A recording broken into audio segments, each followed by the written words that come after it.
اگر کسی لڑکی کی شادی زبردستی اس کی مرضی کے بغیر ہو رہی ہے اور وہ رونا چاہتی ہے، کسی مامے، چاچے، دوست، پروفیسر، استاد کو بتانا چاہتی ہے کہ مجھے یہ دکھ ہے، مگر وہ سارے کہتے ہیں کہ ہمارے پاس وقت نہیں، جا دفع ہو جا، تو اب وہ بیچاری خودکشی نہیں کرے گی تو اور کیا کرے گی؟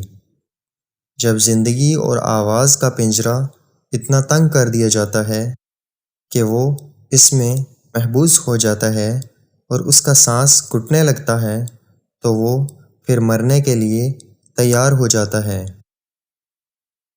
بندگی کی شرط یہ ہے کہ بندہ اللہ تعالیٰ کا ہو جائے، پھر اللہ تعالیٰ بندے کے ہو جاتے ہیں۔